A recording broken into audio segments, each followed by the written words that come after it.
Hello, ladies and gentlemen. Welcome to Lucas Tyndale Live. Thank you guys for being here again today. If you are watching this by replay, thank you so much for joining us. Stay tuned. We have a special episode today. Our guests today are going to be talking to us about interracial marriage, how to have a successful interracial marriage and interracial relationship. They're going to be talking to us about raising children. They have a family of 8. They have a lot going on. They have dreams and ambitions, things that they're doing for themselves. They have careers. They have busy lives, and yet they find a way to keep their marriage together and stay close and raise their children. And it's going to be a great discussion. We're going to talk about some of the things we're facing, that we're faced with right now in our country, regarding race relations and other things. So please stay tuned.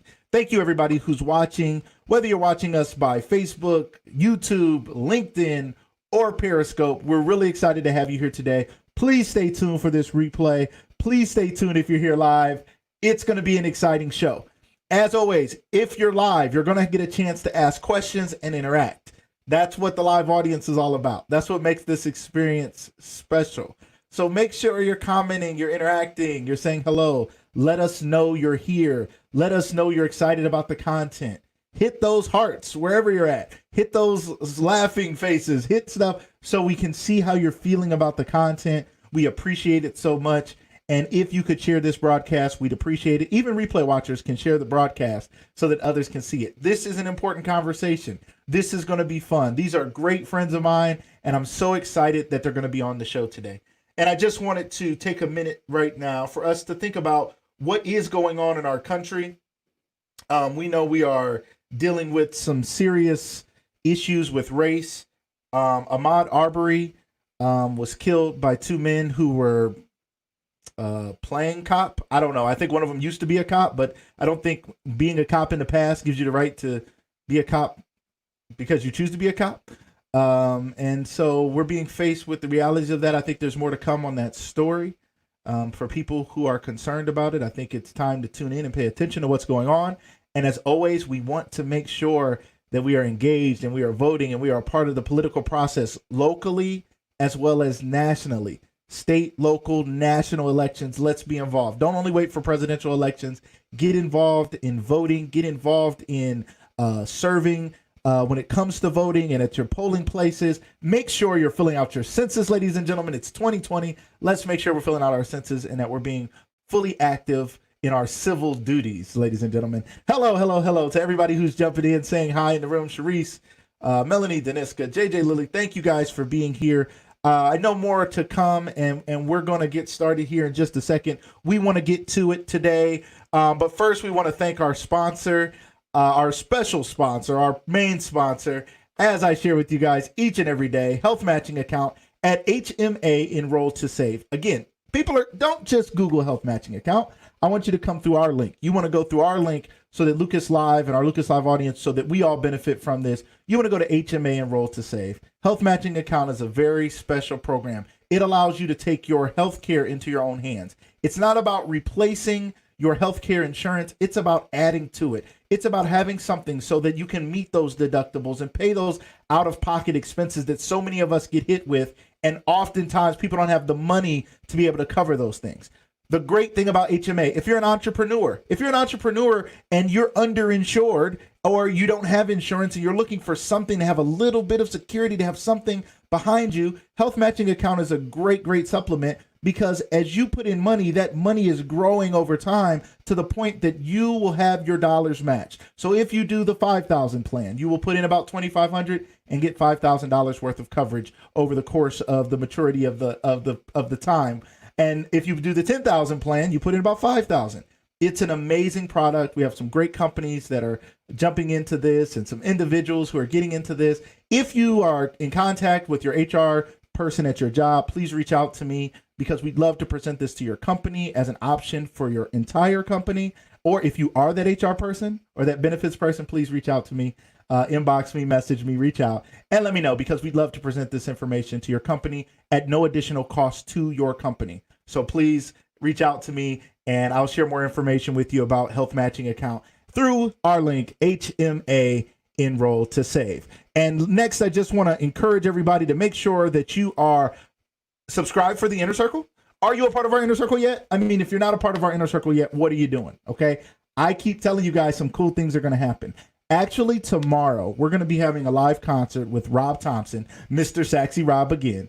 And there's going to be a special giveaway during the live concert tomorrow. So make sure you check us out tomorrow. Make sure you join the inner circle so you know what's going on. 7 p.m. Eastern tomorrow.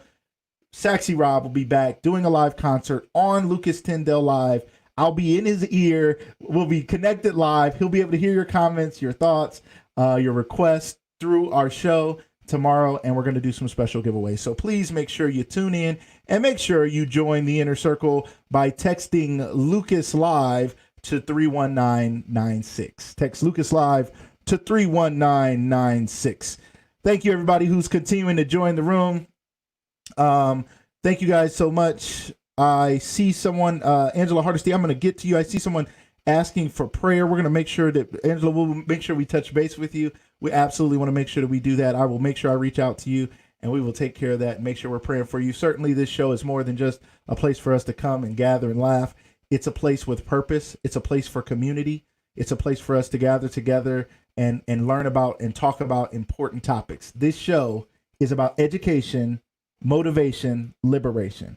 We want to teach you something. We want to motivate you to do something different, and we want to set you free so that you can be the best you can possibly be. So we're excited about that today.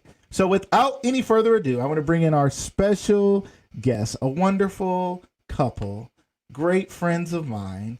They're over there smiling. They don't know I can see them. Before they come in, I can see them in the studio. They're over there. Y'all can't see them yet, but I can see them. They real close. They right next to each other, and they're smiling, and they look like models. Okay, and we're gonna talk about that as well.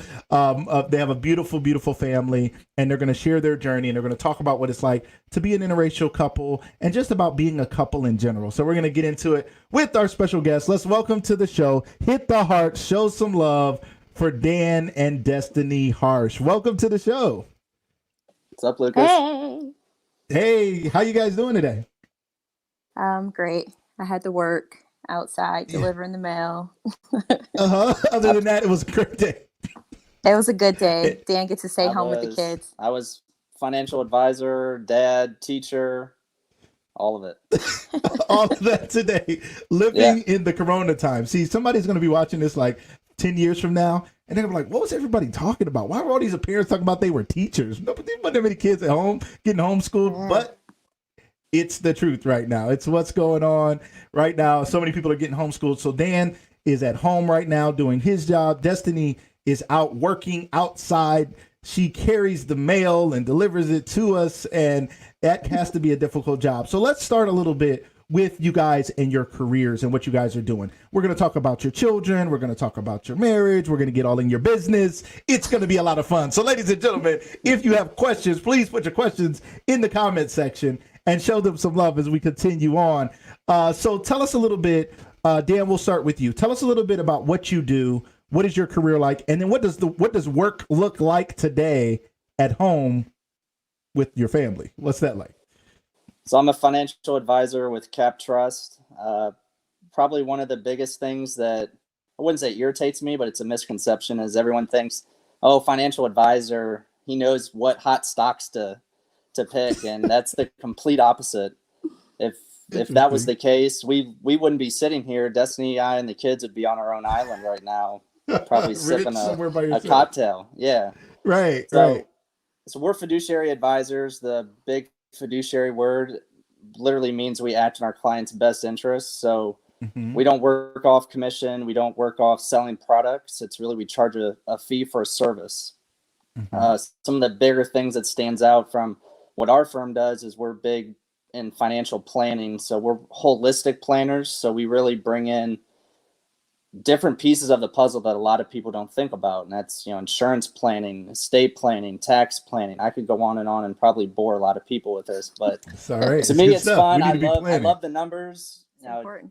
She follows what I lead with, and other people don't, they're really not interested in it. And that's what brings us to the table. And that's what, we're here to help. But working from home, it's definitely been a struggle. I will say that, our 4:45 a.m. workouts, those aren't going on, but I'm still getting up at that time so I can get work done. because I think I've told you, we've got 24 hours in the day. There's the easiest thing to sacrifice is sleep, in my opinion. So I still have a job to get done. My bosses are very lenient. They understand with the circumstances, but I still know I need to hold my end of the bargain with helping my clients out and bringing an income to the family. So I get up very early, still get a lot of the work done before the kids get up. And then at that point in time, I'm really trying to say, what schoolwork do we have to go over for the day? Make sure they're getting it done. Make sure the babies aren't choking on a Lego. That's watching important. them. There's a lot of babies running around. Yeah. Right. That's the only rule. You guys can have whatever you want. Just don't choke on a Lego, please. Exactly. Don't mess up Or my batteries. day. Yeah, or batteries. Or batteries. Making Okay. sure they're not putting stuff. Wait, that sounds like a story. I don't know. Okay. 555 kids. Wait a minute. Hold on. All right. Never mind. It's fine. Yeah. So just do that. And the next part of my day that I get a lot of the bulk of my work done is going to be during the lunch hour while the babies are asleep. I try to at least schedule my meetings for those times. Normally, I'm hoping Amari is all done with her work so she can step in and help me out. That way I can finish until Destiny gets home. Right. So that's basically my work day.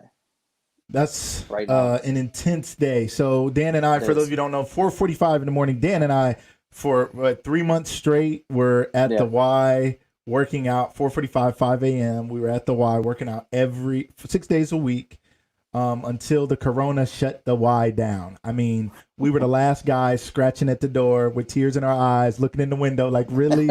Can we just come in? It's okay. We'll pay extra. Yeah. But it was rough. So you're saying still you're getting up at 4:45 to prepare your work day, to start getting your work done, to get a head start, because you do have a large family and you are working from home, and that does present a challenge. Is that right? Yeah, definitely. And the other thing too is, once we do get back to when gyms are able to open, I want to still be able to transition back into that pretty easily. I feel like, if I'm sleeping until 8:30, I get behind in my work, then that brings more stress to Destiny and I, brings stress to the kids. If I'm getting behind, I don't want to be working at night. I'm very efficient early in the morning, so that's where I get a lot of my thinking done and good work done, I guess to say. I love it. So excellent. Thank you for sharing. We may touch on that a little bit more. Fiduciary, you have a fiduciary responsibility in the best interest of your clients. You're a financial advisor. If anybody wants some more information, you can reach out to Dan or myself. He's tagged in things here with me. Or if you're watching this on YouTube or by replay in the future, just comment or just reach out to me, Lucas at lucaslivemedia.com, and I will connect you. He certainly can help you or your company, if necessary, look at things like 401ks and estate planning and things like that. These are very important things that we all need to be thinking about. It's easy to overlook until there's a crisis like now. So it's so important. People who planned aren't in the panic that those who did not plan are right now in a financial crisis. And that's what he helps people do. And that has not stopped because the economy has stopped. There's even more planning to do, right? Biggest thing I'll say is people always want insurance after an event happens. So you don't want to pay the premium for home insurance, but your house burns up, that's when you want the insurance. And typically it's too late at that point in time. So just a small example. Absolutely. Destiny, you are a busy woman yourself. And you have a job that causes you to walk miles and miles and miles a day. Rain, snow, sleet, storms. You do it. Corona. Tell us a little bit. Tell us Corona. Everybody else is working from home and you walking up to their house, touching their mailboxes and stuff. Tell us a little bit about your job, what you do, and what that's like, what that's been like for you even recently. Everybody thinks delivering the mail is super simple, which it kind of is, and we consider it easy money. People call us easy money. It's good money for an easy job, but there's little things you got to know: how to forward the mail, how to deal with people's, it can be anything. Packages. If somebody misses the packages, you have to be able to find that for them or contact the right person. People sometimes don't pay the correct postage, so we got to inform all that. So there's vacation holds when people, go on vacation for how long, we get notices to know how long they're going. It can be, we have snowbirds. Snowbirds go to Florida for the winter. So we got to know when Yeah. they come back. We How got do to you make sign sure up for that? Can you sign up to be a snowbird at the post office? Because I'd like to get one of those deals. I mean, or no. Yeah. Okay. But yeah, so me, basically, I am what's considered a rotator. We call them T6s. I used to have my own route in North Canton, but I just bid a new rotation. Rotators get paid more because I have 5 routes I have to cover. So I look like I'm probably Sounds a easy. sub. Yeah. So people think like, oh, you're new. I'm like, I'm really not new. I've been around for a while. I'm just new to this route. So Right. like today I was on one route. Tomorrow I'll be on another route. And it changes. I do still get like my day off and things, but I have to remember more names than most people, more addresses, where I'm going, Right. communicate with the regular carrier for when they're off and what they miss. So it's a lot more work, but it's a promotion, so I'll take it. You take it. Congratulations. Congratulations. Thank So you. you walk about how many miles a day would you say you walk doing your job? About 11 to 12. Just okay, that's all. Okay, whatever. So she only walks 11 to 12 miles. We on our Fitbit trying to get 10,000 steps and looking at our Apple Watches. And meanwhile, y'all, how many steps is that? Any idea? Like, what's that like? You got a Fitbit or what? I do. I think it was like 25,000 steps. Oh, just 25,000 steps a yeah, day. Yeah. just only, My wife is like on here 30 saying flights of beast. stairs. Oh, yeah. My wife is like, that's a beast. Just to be able to do that is Yeah. incredible. Yeah. See, it's- I thought she was Incredible. lying when the first time she told me she walked 11 miles. And then I she remember. She got a Fitbit and showed me, and that shut me up real quick. Hey, Right. like it's fine. I'm so tired when I get home. Like this is real. Like I'm really Today tired. at Cedar Point. Right. Yeah, it is. Right. And I'm Every doing day. it every day. But it's second nature to me, and so I'm kind of used to it. So when I say it Yeah. out loud, I'm like, wow, I really did. Like that's crazy. That's incredible. So let's talk about that. So Destiny, you walk 11 miles a day, uphill both ways, right? Like in the Yep. snow. And You walk everything. 11 miles a day, right? in hurricanes and everything. And it's true because we're not like, oh, it's raining. I don't expect my mail. Oh, it's storming. Oh, it's snowing. We're like, they better have some boots. No. I mean, people don't care. They I mean, provide maybe. coats, boots, gloves, socks, everything is provided for us. There is no excuse. You got to get out there and do it. So, all right. So you walk 11 miles a day and you have a few children at home. So tell us a little bit tell us how many children you have, break down the ages, just a couple, she gets just a couple kids. They have a couple kids, ladies and gentlemen. So, and this is a beautiful part of the story because I am so impressed. I'm so fascinated by you guys and how you guys do it. Sometimes I forget that you guys are managing so much because you guys are walking around with smiles on your face and encouraging people and helping people. And it's like, how? Like, how do you have anything left in the tank? Dan and I work out and he has all this encouragement and all that. I'm like, how? Like, when did you even go to sleep? He's like, well, the babies were up half the night crying. I'm like, what? So how do you do it? So Destiny, I'll start with you and then Dan will go to you. What's it like doing such a hard physical job, walking 11 miles every day, delivering mail, and then coming home and tell us how many children, tell us the ages, tell us what that's like. Okay, well, first we have 8 kids. 4 of them were mine, and then Dan and I met, and then we had 4 together in a couple years. They came out in litters. Right. In a couple The minutes. It's all good. oldest one's 14. The next oldest is 13. He also was a twin. I lost his brother at early on. God rest Sorry his to hear soul. that. Yeah, It's okay. That's what makes me stronger. that's beautiful. I was blessed again to have identical twins. They're 7. And then we ended up, Dan and I together, having a 4-year-old. And then we ended up having triplets who just turned 2. Yeah. 2-year-old triple. Okay, so tell us now, you had 4 kids when you met. And now let me tell you guys Yes. a little bit of something that I know about these two and their love story, okay? So I met Dan through a mutual friend, okay? A female friend.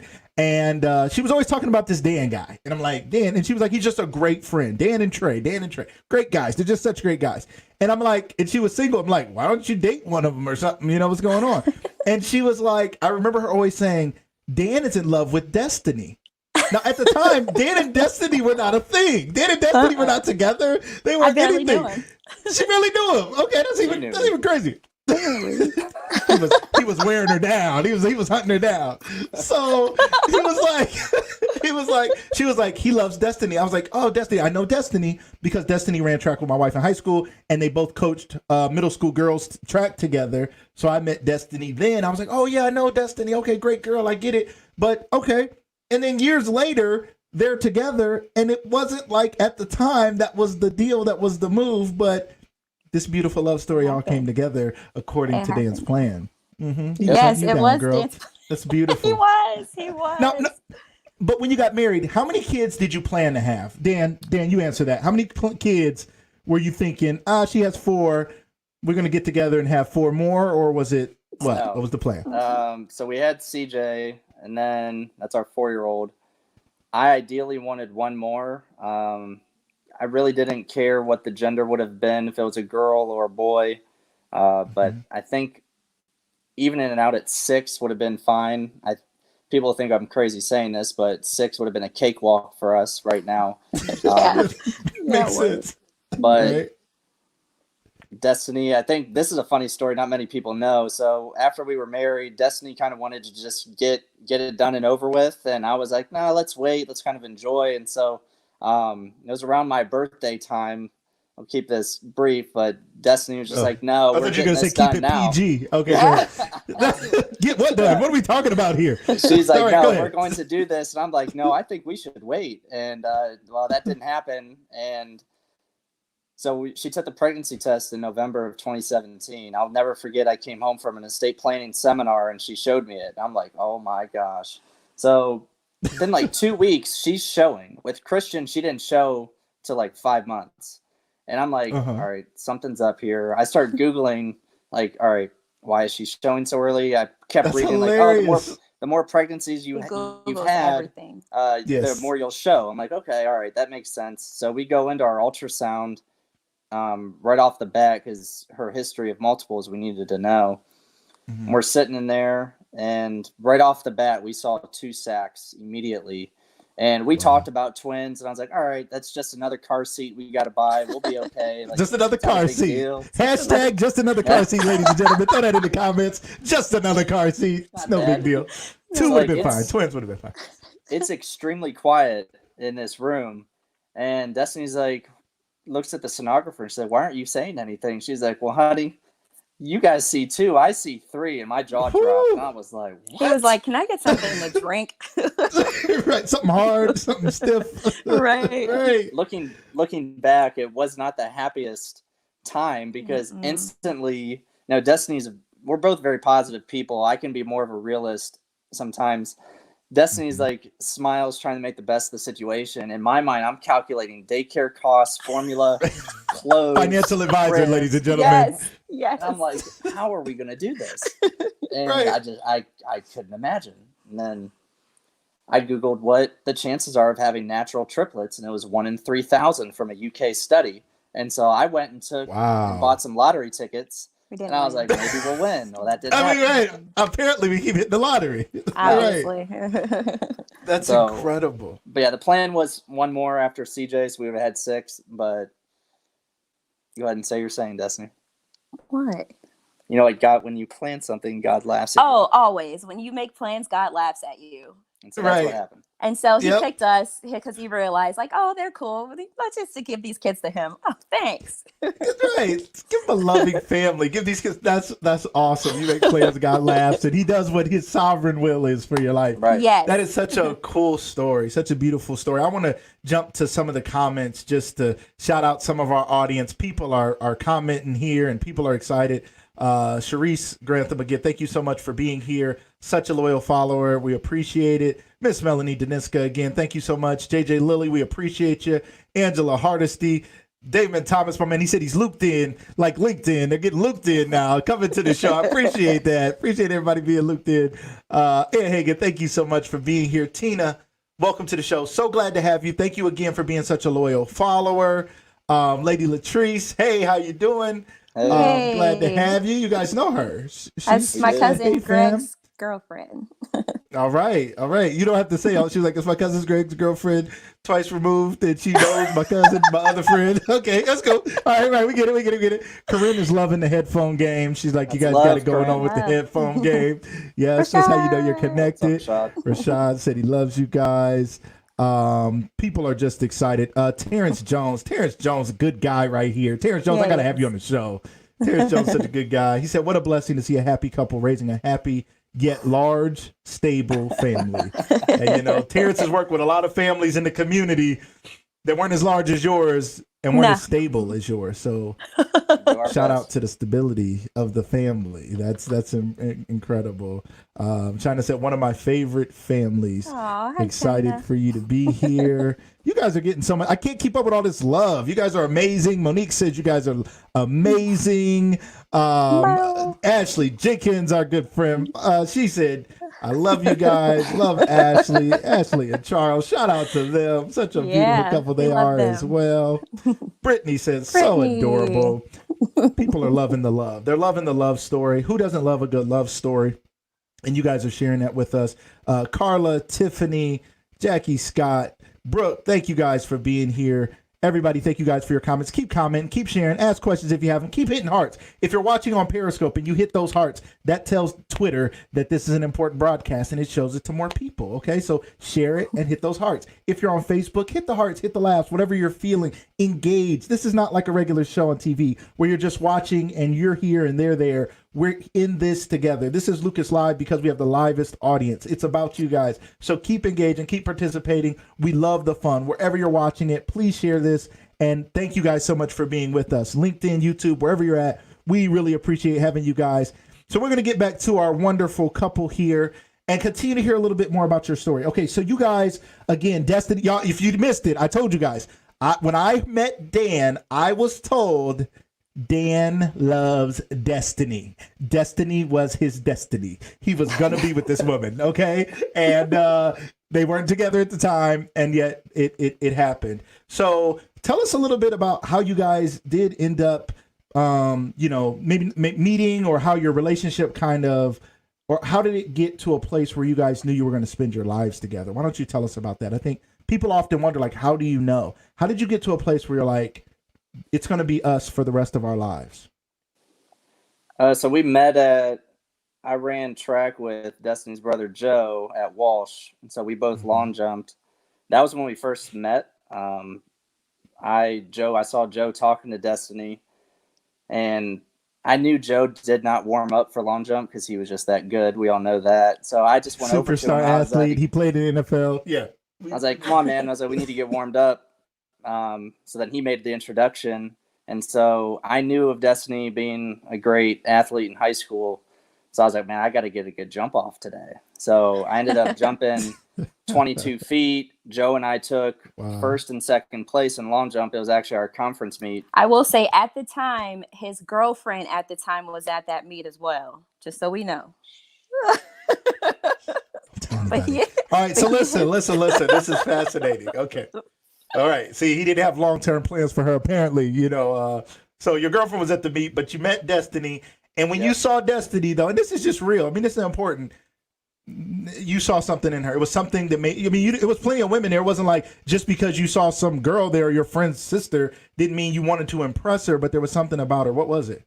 Definitely, obviously, the beautiful smile and face. But I've always, I think, again, not many people know this either. So in my sophomore year of college, I had my track coach for, it was a sports and society class. And the first day, he basically went over, but the whole class was boys. So he basically put on the board characteristics of what we should look for in our future spouse to have athletic children. Destiny met all 10 of those. And I already knew that. And so I was like, she's got a beautiful smile. I know she's an athletic freak. Let's make this work. And so we would always joke around when I would hang with Joe. They would be like, oh, Dan wants to make Olympic babies with you. That was a big joke that would go between us. It's going to be real one day, too. Right. Yeah. Yeah. And you should see CJ. That boy is fast. He's insane. Smallest thing on two legs moving. Yeah. So the more we hung out, I could tell, I think our first date, we went to Bravo. And I was pregnant with the twins at the time, and it was just like a. That was just a dinner thing. We went to the Hall of Fame game. Just for fresh friends. You weren't. Hold on. You were not pregnant. And see, this is so important, ladies and gentlemen, who are listening to this story. Everybody thinks everybody's love story is like this perfect little thing. There's somebody out there who's a single mom who has kids who thinks, well, is any man really going to accept me and my kids? And I don't know. These things absolutely happen every day. And she was pregnant with twins that weren't Dan's when they were at Bravo. Continue the story. Okay. So we went there, having fun. We ended up having such great conversation that we got kicked out of the restaurant because they were closing. Wow. And we were there for hours, and we lost track of time. And that was something that stood out to me because the conversation never died. It was interesting. There was never an awkward pause, and we were able to just be ourselves. Yeah. And so that was really important to me. And then as we continued to hang out, we stayed in touch. Really, we stayed in touch. We didn't really date, and I think it was. And I was off and on with my twins' father at the time, so it was kind of rough. And then about 2013, the end of 2013 is when we started to date some more. I started to figure that Destiny could be in my future forever once I was able to start seeing that, oh, well, me helping her out during times where she would go to work, you know, her kids would, if she didn't have a sitter, they would be at the house by themselves. And so it felt more important for me to be able, well, let me go sit with them. I want to get to know them. Let me hang out with them. Wow. And so that was a bigger priority for me than really sitting in my apartment playing video games or, you know, I don't know.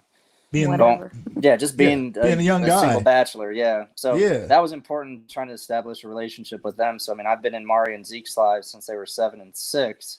Now they're 14 and 13. So, I mean, it's been a long time. I mean, I think the twins were about 9 months. Yeah, the twins were 9 months old. Wow. He's been around. That is such a powerful story. Yeah, he's been around. And it's crazy for me, even for myself. Like, I never thought that I would have somebody like that. You know, at that point in my life, I'm like, oh, I'm a single mom. I got 4 kids now. Nobody's really going to want somebody like me. You know, I just kind of accepted the fact that I was going to be single for the rest of my life, or until my kids were adults, and I'd be one of those women get married at 50. And I accepted it. And so I focused on working and going to school and just being a mom. And here came Dan, who has always been around. And I just had to take the blinders off and realize, like, Dan's been here all this time. Yes. Let's take a chance on something new. And definitely I love it. I love that. People are really excited about it. They're shouting out power couple, need more men like you, real man. I mean, that is a big deal. And I think it's important, ladies, first of all, to understand there are real men out there. When you resign yourself to there are no good men, all men are dogs, you're not going to find it, you know. But what Destiny did was she went about the business of caring for her children, continuing on with her life. While she may have had doubts about what her future was, she didn't stop moving forward, right, Destiny? You continue to care for your children and keep a positive attitude. I know Dan always talks about it. He talked about it today, that Destiny is a person who just tries to see the positive in whatever the reality is, whatever the situation is. She just sees something good in it. And that paid off, staying positive, having that positive attitude.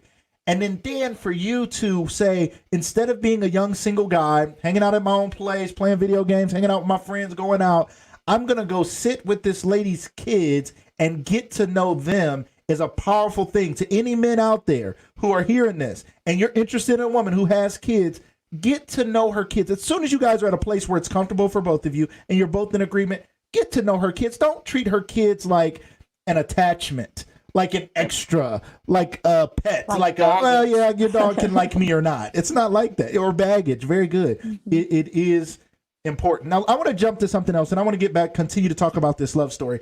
But Destiny, Dan is white. I don't know if you know this, but Dan is white. You know what? I mean, I forget sometimes, actually, to be honest. I do. Okay. He's white. I just said, okay, he's white. He's a cool dude. I know him. It's my dude. But he's white. I'm paler than white, Lucas. He's paler than white. Okay. I'm in my winter skin right now. You need some sun, man. He's looking for the sun to come out any day now. Destiny, Dan is white. There are a lot of black women, and I'm sure some are watching right now, who have not even thought about being with someone outside their race. It doesn't necessarily mean that it's a racist thing. It's just a culture thing or a preference thing. What made you open to dating outside of your race in general? Like, why is that something that you were open to? If I guess everybody's experience is different, but for me, I mean, my twin's father is white, and he met me like we were in the bar or whatever it was. Yeah. Anyway, so so I mean, it was kind of one of those, I don't know, take a chance, I guess. I didn't really. I'm not one who sees color too much. I see it, but it's just like, I saw a guy who I thought was cute, and it was just like, oh, okay, you know, if you treat me right, you're good to me and you're God-fearing, why not? And so aside from my ex, like Dan being the real guy that I have, like I don't know, like I see him as just a man who loves me for me, but everybody else on the outside looking in sees the color. And with us having such a colorful family as well, I don't want to teach our kids to pick and choose. Like, you only need to like this person because they're black, or you only need to like this person because they're mixed or white, or, you know, we live in a predominantly white community, of course, but, and they go to predominantly white schools. Of course, they're going to be interested in probably more white kids, but I'm not going to say, oh no, you can't date that color. Oh no. Cause growing up, that's what I heard. So I was kind of scared at first, a little bit. Okay, like, time out. Flag on the play. Hold on. Let's don't just run through that now. And then we want to hear your perspective on that. So it was like, the kid, use your comb, don't bring them home. I mean, no disrespect, but culturally there is a lot of stigma. Culturally, there is. You're a black woman. You know, in the black culture, like you're a beautiful black queen. You need to find your king, and they act like you got to be the Black Panther or something, right? Yeah, so absolutely. We got to help break this down, right? Yeah. And that's all I knew. And like my mom is saying that you need a strong black man and a strong black woman. I'm like, okay. I mean, I was raised by a strong black woman, a single mother, and so I see her dating nothing but black kids or black guys. But it was just like, I don't know. I was more open to anything. I guess I'm more of a free spirit, and I'm more accepting to anything. And I don't know. I live in Disney, so I have the mindset of magic. I don't know, but like, I love that. Just not seeing color to me. I didn't want to just be stuck to that. And not saying that I don't love my culture, because I definitely will teach our kids like Martin Luther King, Malcolm X, the good, the bad, everything that comes with us. Especially living in a predominantly white community, you have to be aware, and having black sons with what's going on, it's scary. Absolutely. You know, even our kids being mixed, they're still going to be considered black by society. Absolutely. But we don't want to teach them that. We want to teach them that Dan's family's mixed with German, Italian, and Austrian. They need to know that culture and that heritage too, because that's also a part of them. So excellent. And also with Dan raising black kids too, he's been more aware of different things going on and more alert. We've been watching different shows, and he's been, introduced to more. But the biggest issue more is other people looking at us. Like, we get looks, we get stares, we get told different things. Dan gets told, how you get one of our black queens? Because I was treating her right, you bum. Yeah, I mean, right? Yeah. How about that? It doesn't matter. Yeah, and we see color, but we don't see color, if that makes sense. Absolutely, I love it. Ladies and gentlemen, Tyler just called out the fact we have a very colorful background here today, and that was on purpose, Tyler. Thank you for noticing.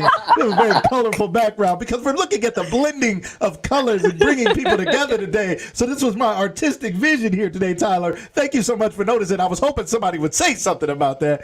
This is really great. So excellent story, talking about what it's like to raise a blended family, a colorful family. You have some children that are more darker complected, lighter complected, in between. You guys have, a variation, and you want to teach them about pride and loving people and loving themselves. I think that's such an important story for all people. Even if your family is all black or all white, we have to start teaching love, self-love, and then love for others, because that's what the problem really is.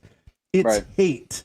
We are It hating each is. other, and we're humans. And then many of us confess, even some of the most hateful people in the world, confess to all be having the same faith and the same belief under the same God. And we're Absolutely. killing our brothers and sisters as though God saw color or as though God made a mistake when he made one race or the other. And that's simply not true.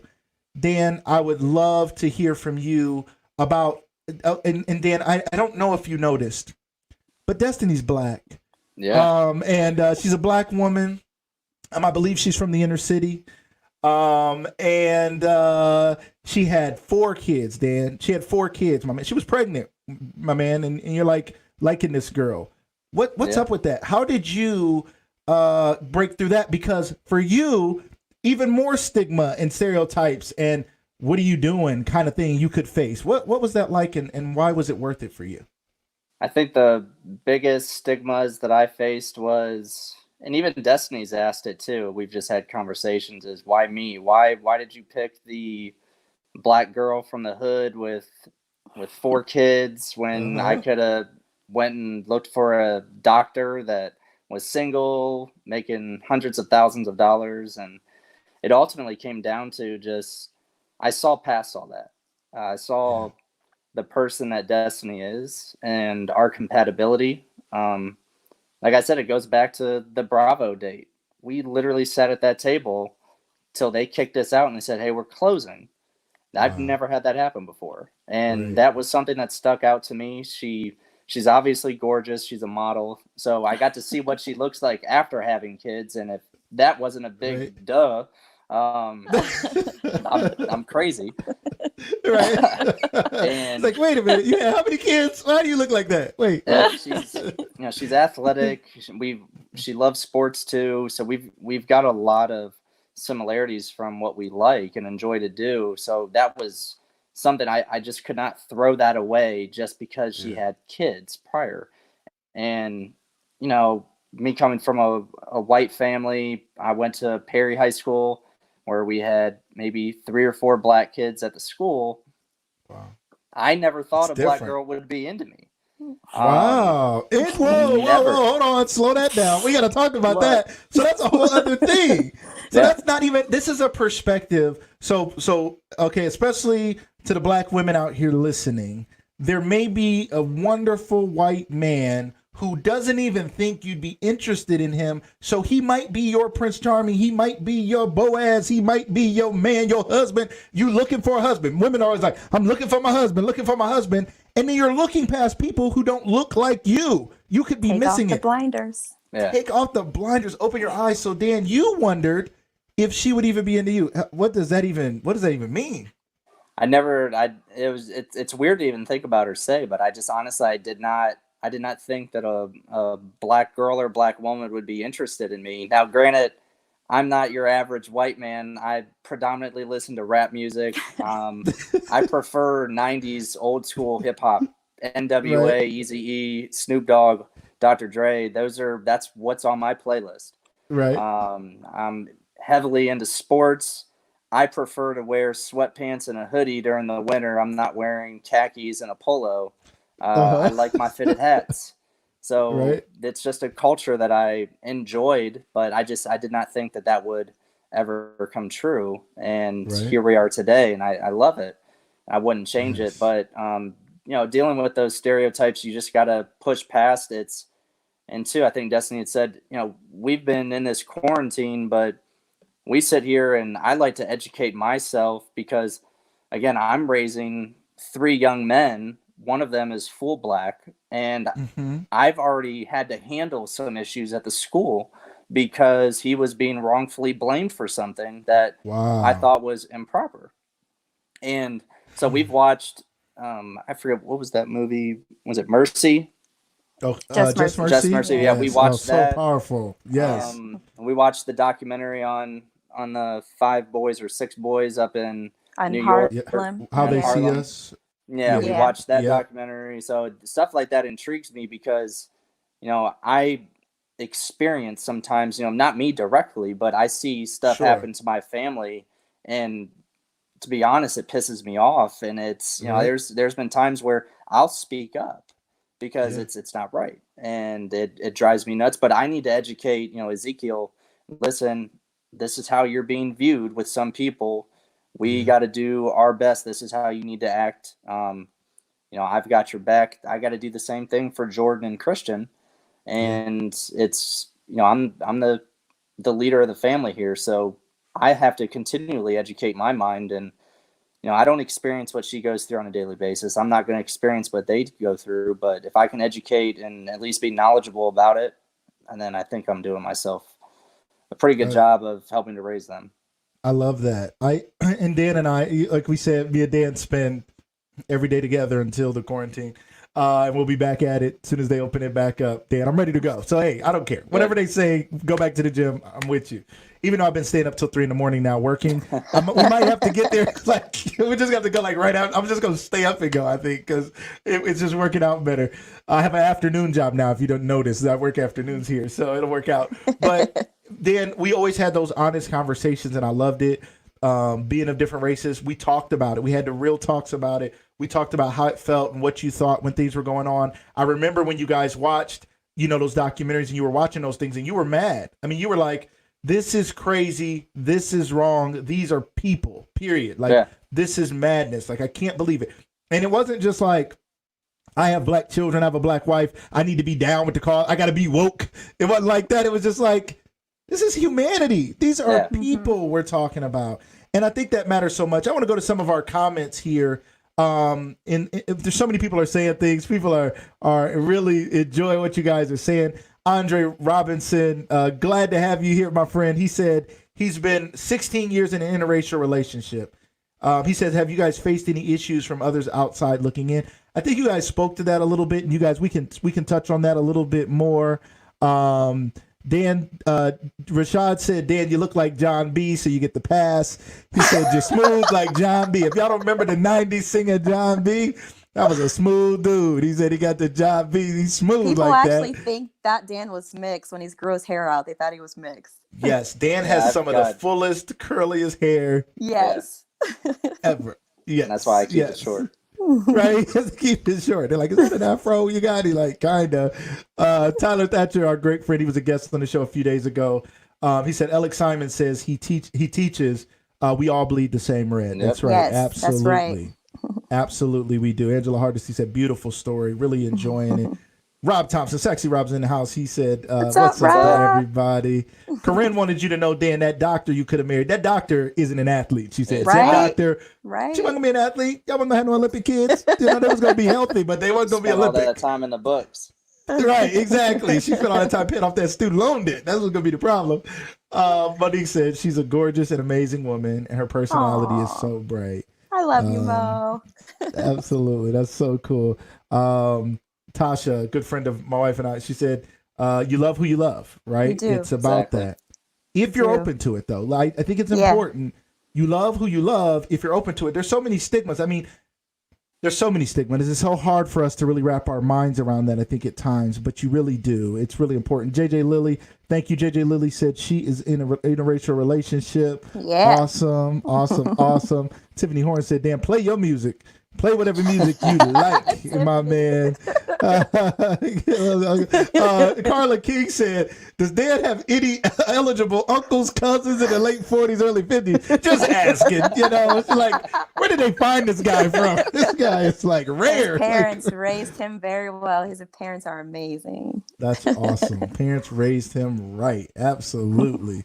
All right. So, you guys, thank you guys so much for all your comments. Everybody's so excited to be here. So many people leaving comments. I can't keep up with all the comments, but I appreciate them. Keep making comments. Keep asking questions. Keep putting stuff in the comments and engage with each other in the comments as well. That's always a fun part of the show. Again, keep hitting those hearts. If you haven't shared this, we're going to go a little while longer, so it's not too late. You may think, well, if I was going to share it, I should have shared it earlier. Share it now and let people come in and get in on the rest of this conversation, and then they can go back and watch the replay on your page, and now your page is moving and shaking because you have great content on your page, and people see that you're really putting out some great content as well. So we really, really appreciate that. Everybody who's involved and everybody who's here. Everybody, I also want to remind you to please join our inner circle by texting Lucas Live to 31996. You're not going to regret it. I'm telling you. I keep saying it. I'm going to rewind the tape one day, and I'm going to say, remember when I told y'all to join Lucas Live at 31996? I have people are sending me things to give away to our inner circle. I have a box here now from Avon, from Sharice Grantham. There's going to be some gift card giveaways tomorrow. Make sure you're watching our live concert at 7 p.m. There's going to be some furniture given away by a furniture store who's sponsoring. We got a lot going on, ladies and gentlemen, so don't miss the show. You want to be there live. You want to be able to participate and have an opportunity to win. But if you join the Lucas Live Inner Circle, that's how you're going to stay up to date on everything we have going on this show. So thank you guys so much who have joined that. So Dan and Destiny, so they've continued to ask a little bit about the interracial piece. Right now, you guys know we're facing a pretty crazy situation now in our country with the young man who was gunned down. And then there was a video today of another young man who was on Facebook Live. Now, he was out running from the police, I think, which is unfortunate. But I think on the video, you can hear him being killed by the police, and then the police kind of making light of it or laughing. And we've seen these things over and over and over, right? Trayvon Martin, Tamir Rice. We've just heard these stories, Michael Brown, all of these stories over and over and over. For you guys being an interracial couple, that's an interesting dynamic, you know? So Destiny, I'll start with you. When you hear about those things, how do those things make you feel? And how does that play out for you when you think, well, my husband isn't a black man who I can say, this is what I'm feeling. How does that work? Or do you guys just have those same conversations? What does that look like for our audience to they understand? are pretty much the same conversations. I can say that because he's, again, very understanding of what I would ever have to go through, especially seeing situations firsthand. Mm-hmm. For me, again, it depends on the situation. Like the one kid that I saw the video of the guy running from the cop, like, why did you run? Like, don't run. Yeah. But again, that doesn't give a cop a reason to just go shoot somebody down and laugh about it. Like Sure. there was no reason for that. And then the other situation with the jogger, like, I mean, that makes it scary for me to go out and jog. Amari goes out and takes runs all the time in the neighborhood. So it's like, Sure. is somebody watching her and saying, oh, that girl keeps running past our house, I don't like it. So it scares me. It really does. And I'm sure if if that happened to us, oh, he'd probably be in prison. Like he would go crazy. Yeah. But I mean, it hurts hearing that. And also being a mail carrier. I'm walking on people's porches. Okay. I'm in rich neighborhoods. Right. It's sometimes late at night in the wintertime. It's dark out. I'm walking on someone's porch. There's mail carriers that get shot all the time. I'm in dark clothing. What if they do the same for me? Or what if I'm like, what if they use the excuse like I'm scared? I didn't know what it was. But really in their mind, oh, that's that black girl. I want to shoot her just because it's fun. I don't know what people's motives are, but it's horrible that it's come to this. Right. And it's, again, makes me scared for my sons to have to go through that. I don't know. Like, I'm really scared for my oldest son just because he's very happy-go-lucky. He thinks everybody is his friend. Yeah. He thinks everybody likes him. And these kids will just tolerate him, but and he's like, hey, let me show you this magic trick, hey, let me talk to you, hey, he walks up to people all the time, but what if somebody takes that the wrong way? They don't have his best interest. They don't. So they'll try to have him do something that potentially get him in trouble. He's not going to think of it because he's like, oh, that was my friend. I'm like, no, this kid really is trying to set you up. You need to be careful who you call your friends because everybody's not your friend. It's powerful. It is. So if he's out driving around here, like, I don't know what to expect. It's scary. Absolutely. Dan, from your perspective, when you hear about these things and these things are going on, and from your perspective, what does that look like? What does that feel like? Help us with some perspective and being in the type of family you're in. What's running through your mind when you hear about these stories? It's disgusting. And the biggest, I think, I take it back to if something like that happened to one of our kids. How would that make me feel? And it's, it goes back to right when I read that article about the jogger. Instantly, I was like, Amari goes and runs out almost every day. Wow. And if something happened like that, her and I have a really close relationship. We spent almost a week, just me and her down at the Junior Olympics last year. So our bond is real close, and something like that happened because someone was being stupid. It's really disgusting, and it's a lot of times it's hard for me to read, and it's not that I'm ignoring it, but it's to the fact it's like I can't believe that this crap still goes on. Right. I had said something to Destiny the other day about how there was all the protesters down in Washington and at these state governments, and they're letting white people they're showing up with freaking guns. They've got masks on. I had told her, I was like, picture that if there was 10 black guys doing that. And I was like, they're either shot up or they're going to jail. And I was like, and that's insane. Gun, something. Yeah. But I was like, if they do a silent protest, and it's still people are trying to cause problems and find a way. They're going to try to manipulate the law. Say, oh well, no, you did that, you're going to jail, and it's not right. And that drives me nuts. And a lot of times too, I can catch myself not holding my tongue, but I just have to sit back sometimes and just my mom always told me the bigger person walks away. So I try to use that to not get myself into trouble, but I've experienced white privilege in North Canton. There's a time where I had a van full of black kids. I was dropping off one of Amari's friends at their house.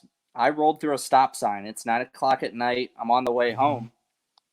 I get pulled over, and Zeke's in the front seat. Zeke's small, and I'm like, crap, I'm probably going to get a child endangerment ticket. He's probably going to think that he's too small to sit up here.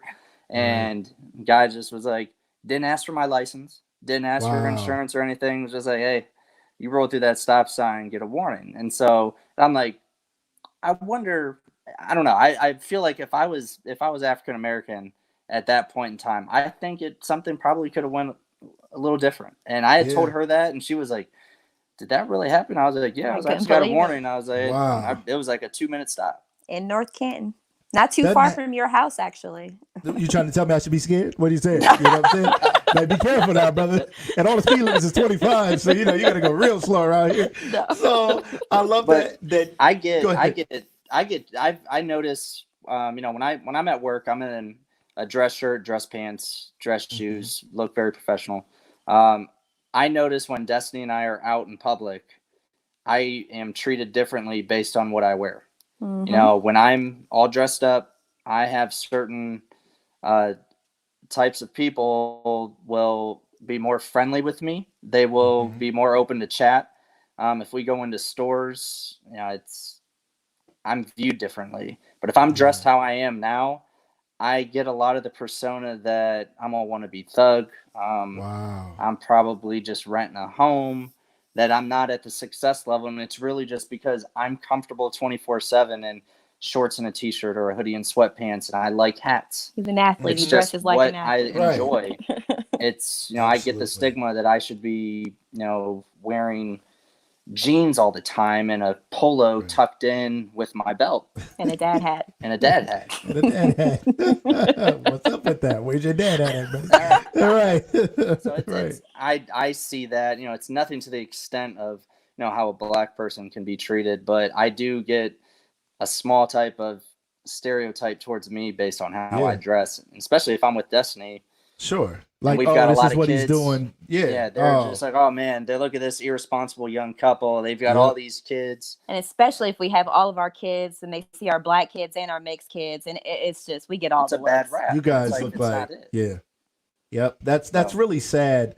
And that is the root of prejudice. It's prejudging. People are prejudging based on things that they don't know anything about. They don't know the story. They don't know the love. They don't know the hard work. They don't know that you guys are both two very hardworking, career-driven, family-loving, devoted members of the community. It's powerful. And Dan, I think it's always so powerful. And you've talked to me about this, about the fact that you see white privilege. We talk about not seeing color, but it's a powerful thing to say, I see my privilege. I see that you as a white man, you say, I know there's no way in from everything you've seen, heard, and experienced with those who you've been around, that if a black man was in that same situation getting pulled over, that at minimum, maybe they would have got a warning. more like warning shots, but maybe they would have got a warning, right? But it wouldn't have been, I don't even need to see your license and registration. They got to make sure the car's not stolen and stuff when it comes to black people. At least I was driving Destiny's car, so I didn't even know where the registration was at. I didn't have my license on me.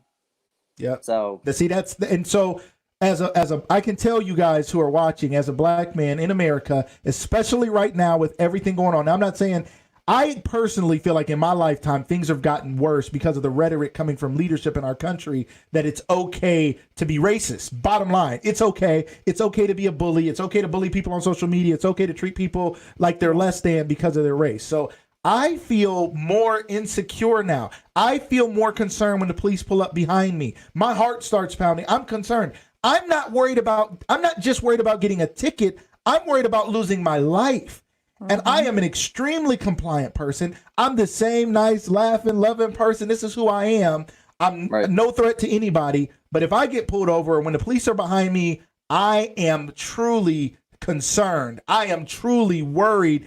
Am I going to go home to my family because this policeman has, an itchy trigger finger because he doesn't like black people, or because of the rhetoric that he's hearing? It's sickening and it's sad. And I just thank you guys both so much for this conversation. Everybody here is thanking you guys as well for having this conversation. It's important and it's needed, and your perspective is valuable to this conversation because of you guys' your marriage and your situation. So we've actually purposely walked into a store. I walked in a little behind Destiny. There was one time where she did not get asked, do you need any help with anything? And then I came around like a corner and I got asked, is there something I can help you with? And I was like, hey babe, come here. And then they put two and two together, like, oh crap, they're together. And so then they started to suck up to Destiny and try to make up for that. And things like that we actually kind of do with social we do social things experiments. Like, I like he will stand behind, like if we're in the checkout line at a like Giant Eagle or something, he'll stand behind me, and I'll come up, or it never fails. It can be anywhere. People always ask, oh, you guys together? Yeah, we get that a lot. Like, really? Right. Like there's no way. If we're at Chipotle and they'll see us walk in, are these together or are they separate? And I'm like, well, got this wedding ring on right here. We're going to put these together this time. How about that? Or even times where if I'm in like Target or something, or we both go in and he goes and looks somewhere, I look somewhere, I got people following me around the store. And not to help you, to keep an eye on you. Oh, to watch. I worked retail. I know how it works.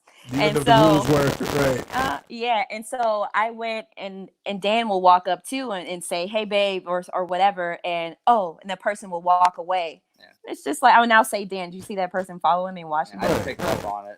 So they're like, he's here. So there's a sense of reality. Thank you guys so much for sharing that perspective and share what Tiandria said. She said, I get it. We get the side of, she's in an interracial relationship. I believe her husband is Asian. Correct me, Tiandria. I want to make sure I'm saying it properly. She said, I get it. We get the side eye all the time. It shouldn't matter when you have love in your family. She said it's a beautiful conversation. So that's really, really what it's all about. It's about who do we love and how we treat people. So thank you guys for that portion of the conversation. I think that was so needed. Those are some powerful sound bites. I'm going to edit this, chop this up. We're going to put this out there some more on social media to keep this conversation going. And what I'd like us to talk about as well is you guys had a very cool experience with these triplets that you guys told us about the love story. Destiny had 4 kids. You came along. You guys got together. You got married. You had your little guy together, CJ. Then she got pregnant again. You were at the ultrasound, and you guys saw 2 sacs. You were like, uh-oh, looks like twins. And the nurse was like, it's triplets.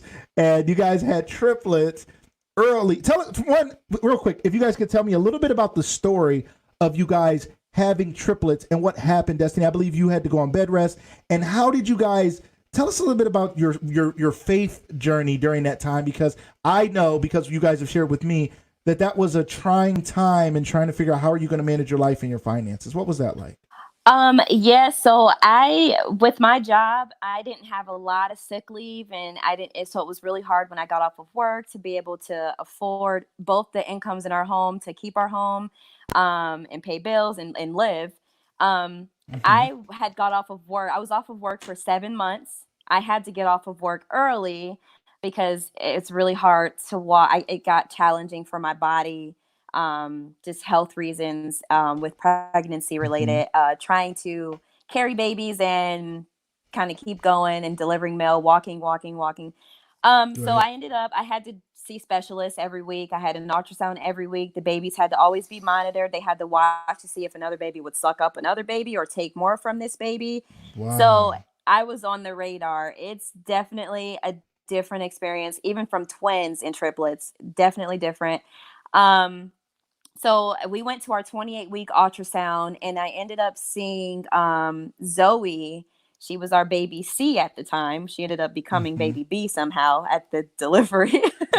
She pushed Jordan out the way. Oh, okay. They saw all the babies were doing fine, but Zoe started, her blood flow to the umbilical cord started restricting, and they call it intrauterine growth restriction. So the other ones were getting bigger, but she stopped growing because she wasn't getting the nutrients. It was kind of like they were taking from her. So then at that point, they walked me right over to Altman from my doctor's office, was like, yeah, you're not going anywhere. You're staying. So I stayed in the hospital until I delivered. I had ultrasounds every morning to keep monitoring her, and she just was not growing. And it eventually got to a point where the umbilical cord completely closed off, and she got nothing. So her life, she would have been a stillborn. If I was blessed enough to be able to have doctors watching every day for an ultrasound. Some women, they have these babies and they don't get ultrasounds as much as I do. They have their baby and they're like, what happened? And so I was very fortunate. But at that time, she survived better outside of the womb than inside. So I was killing her almost. So they were born at 29 weeks, premature. Zoe was the tiniest. She still is the tiniest. And then, the other two came out, and they came home at one at a time from the NICU. That was an experience for us. And I had to go back to work at the same time. So it was really hard. Let me backtrack with her. So as Destiny is going through this, there were many times we had doctor's appointments where, she had, you have to help me here with some of the anatomy pieces. What was the cervix? Don't go too deep, bro. Be careful now. No, Dad. What? Keep it clean. It's a family joke. My cervix. Her I cervix. She had a short cervix. So that was something we always had to watch. And, there was that point in time at 21 weeks, they said, oh, you might deliver in 2 weeks. And so essentially our babies might not make it. So from a faith perspective, that's where we pray. That's all we could do was pray, not only for their health, but for Destiny's health. And then, at home, she can't do anything. It was me running the show with the other 5 and trying to figure out on a month-to-month basis, how are we going to get by? And, my income could cover enough, but her disability policy, short-term disability policy, we had some issues with that it did not go through. We were battling back and forth. So, but there were times where God made things happen, and we had a team of people giving us food. Our neighborhood was just, we had all kinds of people giving us checks. We had people buying car seats and high chairs and just sending stuff to our house. It was amazing. My job went out and they were making meals for us for about a month and a half. My mom and dad would make meals. Destiny's mom, she helped out. Her brother and sister, they helped us out. So we had a lot of support from everyone.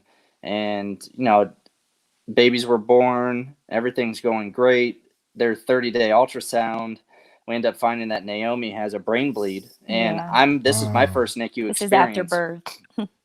I have no clue what all this means. And it sucks enough I'm seeing them hooked up these machines all the time. And so her head started getting much larger, and she ended up developing hydrocephalus. And they tell us 2 days before we're about to leave to take Amari down to Columbus for the regional track meet to qualify for JO that Naomi needs brain surgery at a month old. And if she didn't, she would have some long-term health issues. And that was a struggle for us deciding, do we want to have her have this surgery or not? It was scary. Do we put our premature newborn baby under the knife, under anesthesia? Incredible. There's more risk with that. So we took a chance and did the surgery. 2 hours later, Naomi is holding a bottle. She's sucking down a bottle. She wasn't holding. I'm sorry. She took down a Amazing. bottle. It was like she never had surgery. She woke right up. She was alert. She came home about 2.5 weeks, 3 weeks later. Yeah. And she's Wow. the like most happiest. She in the movie, she's the one they show all the close-ups of. She's the happiest, most amazing. Like she Wow. keeps us going. So That's an incredible story. Yeah. she's not walking yet. She's not walking. She did get diagnosed with mild cerebral palsy, but it's only because of the brain injury. But she will walk. We work with her, and she's a blessing for sure. She's our superhero. She's our superhero. Literally have nothing to be mad or sad about because she's gone through so much in 2 years, and she's nothing but smiles. So that's really something. It's like, what are we sad about? That's such a beautiful story. Sharing your faith journey through that. I mean, it's one thing to have faith when we lose a job. It's one thing to have faith when we're having some difficulties at work or in our relationship. It's a totally different thing when it's our child. When it's that's why what God did for us in giving his son is such a powerful show of love, because any parent can tell you, I'm not sacrificing my kid for anybody, for any reason. And the scariest thought in the world is something happening to my child. Absolutely. You guys find out that one, you could have lost all of your children. I mean, all of the triplets because of them being premature, or, the pregnancy not going well and being a high risk pregnancy. Like you said, thank God for those doctors and the care that you received, to be so diligent and do those ultrasounds. And then after birth, to find out that your daughter is going to have brain surgery. If you told me that any of my kids at any age had to have brain surgery, I'd be like, Jesus, fix it. Take the wheel. Yes. Lord, you be the physician. You do it without the doctors, Lord. I know you can make a way. And it's so important for us. Again, education, motivation, liberation. People have to be set free to know it's not just about this blind faith. It's not just about Jesus, fix it. And we're not going to trust the doctors and the people he's put in place to help us. He can do a miracle, but sometimes he just needs us to follow the process and follow the procedure. So Right. Kudos to you guys for that. And I feel like all of the struggles that we went through during the pregnancy and Naomi's surgery, we got through that without doubting the faith, which then came the amazing reward of having a once in a lifetime opportunity. Them being in the movie, meeting Tom Hanks. So let's talk about that. You guys keep talking about the movie, right? And I did put a little teaser about the movie, and people locally know, they saw you guys in the paper smiling, looking like the picture frame. When you buy the picture frame, y'all look like the happy family in there. I'm like, this is a beautiful family here. Tell us what movie you guys are talking about. Tell us what went on there. How did you guys, just tell us the story. What's the deal with a movie and some hint of Tom Hanks being involved? What's that about? It's called A Beautiful Day in the Neighborhood, and starring Tom Hanks. Actually, it was featuring Tom Hanks. He wasn't even the star of the movie. Matthew Rhys was the original star, who plays our baby's daddy. Right. Somebody else is playing your baby daddy. I had a friend, James Weir. I don't know if you know him, but he's amazing. Okay. He's an actor as well. He tagged me on Facebook, and he said, hey, Destiny, you should sign your babies up for this. And it was a link that it was a casting call. It said, looking for biracial babies between the ages of 2 to 4 months old. And twins or triplets. And I'm like, no way. That's crazy. But it's like the perfect recipe of baby. We got that. Right. We got that. So we ended up submitting pictures to the casting director. The casting director sent it to the producers. Producers sent it to the actual director. They loved us, but we couldn't confirm it at the time. So 2 weeks later, they confirmed it with us because they were still trying to find a mom. They were going to use Zoe Saldana, Naomi Harris. And I'm like, yeah. And ended up using Susan Watson. And I'm like, I love her too. So that's awesome. We went to Pittsburgh and we filmed for 10 days, and Dan can take over because he was there most of the time. A lot of back and forth driving, which wasn't bad. It was fun. So basically, at that time, Destiny's mom, Marion, she drove a lot with me because we had basically our own movie trailer. Yeah, it was amazing. So, she would sit in the trailer with the other baby or babies, depending on who was filming that day. Then Destiny or I, if we were there, we would be on set. They would basically tell us, all right, here's what you're doing. We're just handing babies off to the actor or actress. Yeah. And then, Okay. So watching the movie, we're watching it like I was standing back there. so we're like, I was Oh, is that sitting right? next to That's the so director. cool. Yeah. We're sitting with the director. Wow. Sometimes the director let us sit in her chair and watch them film that scene. It was really cool to be able to interact with everyone behind the scenes. And the day we got to meet Tom Hanks was amazing because I got to go first. I took Zoe, and he walks up and he's like, "Hi, I'm Tom." I'm like, "Really?" So humble, such an amazing guy. Like, I mean, the person you see in the movies, he's real life that. Like, he's that sweet, amazing, just caring guy. And I mean, I know being on set, he's in character, but he was still himself, and he was very humble. He's holding our babies, walking around and talking to us, and they're snapping pictures, and just I wish I could like talk to him again and be like, "Hey, what's up, Tom?" Like, yeah, we'd love to have him on the show. So if you could call your friend Tom Hanks real quick, I mean, I know he just fought he was fighting off the Rona a minute ago, but I think he's better now. The Rona didn't get him, so he's good. He's good. Someone, Darlene Mann asked, the Mr. Rogers movie, question mark. This is the Mr. Rogers, A Beautiful Day in the Neighborhood movie. The big scene that really took off was at the end when Naomi interacted with him and gave that smile that was in the preview. It's towards the end of the movie.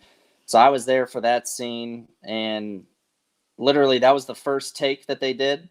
And that was the last take. The director and everyone, they shouted and screamed at the end because they were like, "That was perfect." Even Tom Hanks. And he said he never saw a baby do that on set. And I was like, that was our baby. So she got our miracle baby. She got a standing O from everybody. We took some pictures, and then a pretty cool thing after that was we got to eat lunch with everybody afterwards. Yeah, and that we got to know them and talk to them a little personal. So it was pretty cool just interacting with them. Big family. They're taking pictures of us on their personal cell phones, and the director will text us now, and like she's in touch with her. Yeah, she followed me on Instagram. It was cool. Hey, check that out. All right, love it. I have a show here. Like, you know what I'm saying? Just tell them to come on down. I got you. That's awesome. That is awesome. It was a really awesome experience, and then. Which also inspired me to get into acting and modeling myself. So I was like, I was going to ask about that. Yes, I love being on set. So I'm like, why not? I knew I always wanted to do it. So I went to Pro Model and Talent. It's an agency in Fairlawn. Talk with them. They have this huge conference they do twice a year in New York and LA. LA was coming up. I auditioned. They loved me. And first day I was in LA, I got signed with a national bi-coastal manager. Wow. Managers are better than agents, so managers work with you one-on-one. So my manager is New York based, and I can be anywhere all over the world if I get an audition. And she left me in Ohio with 8 kids for a week.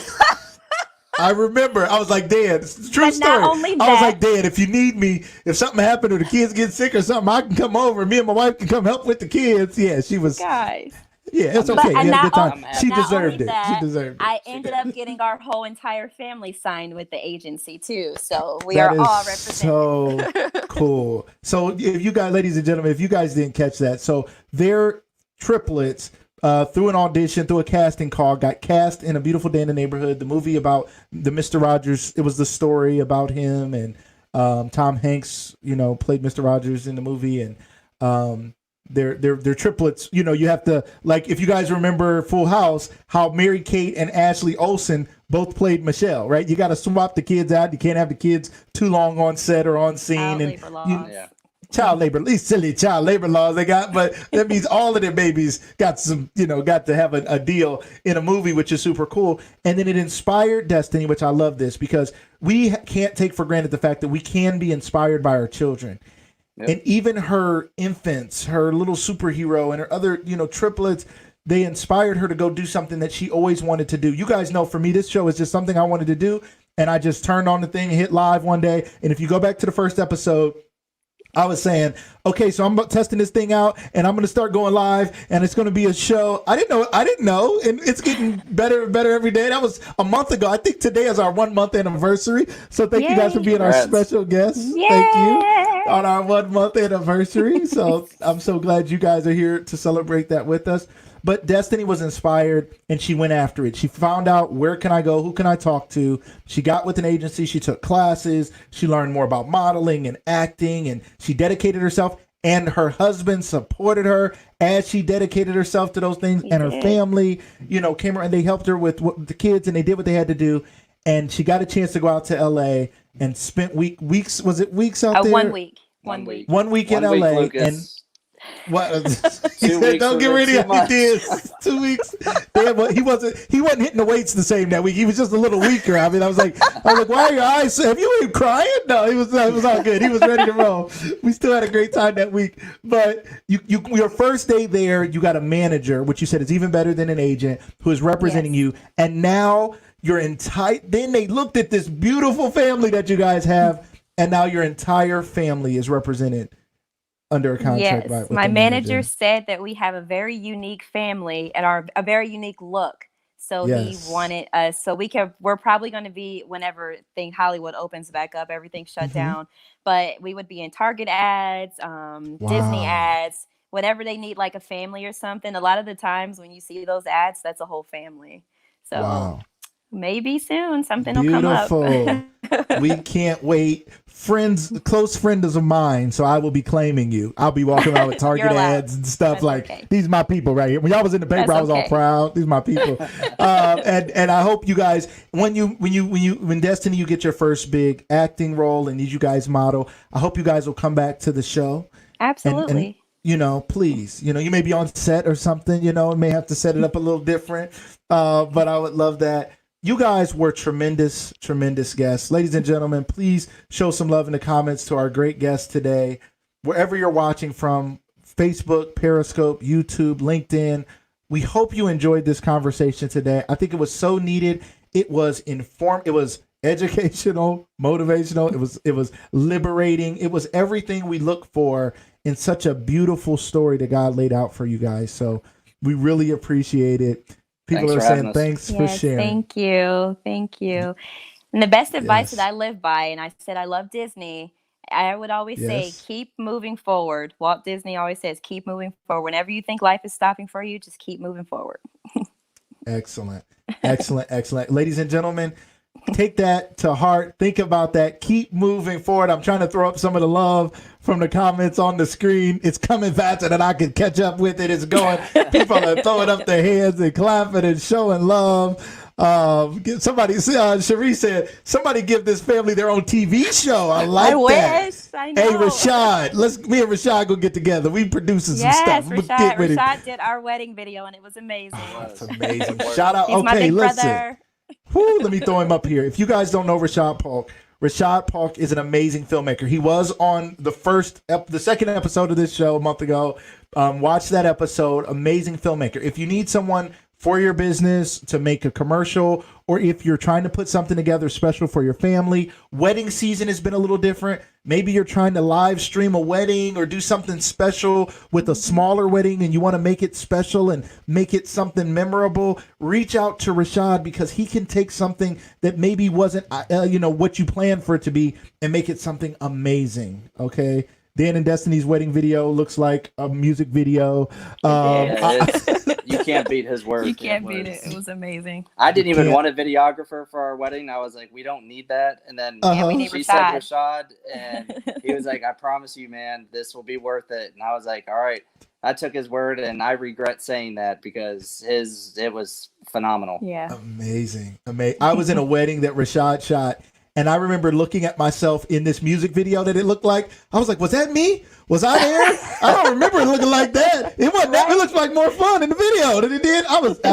He is amazing, miracle worker. Again, if your business or company is looking to do a commercial, or you're an entrepreneur and you're looking to promote something in a unique way, put something special out there on social media, or you can put things on TV now, whatever it may be, please make sure you reach out to him. I'm going to click through some more of these comments before we go. So many people saying thank you, beautiful, great story. Rashad Puck, the man with the plan. That's right. JJ Lilly clapping. Gabriel Polk, his brother said, no, he's Oh my literally gosh. the best. But don't tell him I said it. He said, don't tell him he said it. He's literally the best. But don't tell anybody he said it. He said it. So awesome. Darlene said, we need more interracial couples. Ebony Hill said, I would watch. Awesome family. Definitely watch the show. You guys make sure you go watch the movie A Beautiful Day in the Neighborhood. Make sure you guys check that out. You can probably I'm sure you can get it on pay-per-view if you don't want to go to the Red Box. It's probably maybe there too. I'm a little bit afraid of the Red Box during the Rona because people just be standing there for hours coughing and touching the screen. So I try to stay away from there. And there's no more Blockbuster, but I know I can download it on any of the platforms that we have. So again, thank you both so much. You guys were amazing. People are still saying how much they loved it and enjoyed it. You guys can go back and look at the comments on the page too and respond to people and show them some love, or people may want to get in touch with you. Again, if you're looking for a financial advisor, Dan is the man. Make sure you guys reach out to him. He also works in the fitness. He loves helping people with that too. So if you're looking for a customized plan, that may be something that he'd be willing to help you with. I know he's helped me so much. And Destiny, for all that you're doing, from being a mail carrier serving our community to what we know is going to be an amazing acting career and a wonderful modeling career for you and your family. We thank you guys so much. Thank you, Lucas. Yeah, thanks for having us. Both. Absolutely. Bye. Everybody, thank you again for being here on Lucas Tyndale Live. It was a pleasure having you guys. We look forward to seeing you guys again tomorrow night for a special concert. Our normal days are Sunday through Thursday at 7 p.m., but we're going to have a special event tomorrow night. Sexy Rob is going to be going live in concert, live on Lucas Tyndale Live, and there's going to be some special giveaways. You don't want to miss tomorrow's show. If you're free, if you're available, turn it on, listen to it, enjoy yourself, have a little at-home date night, and get in on the fun and get in on your chance to win. Everybody, thank you guys for being here. Everybody, have a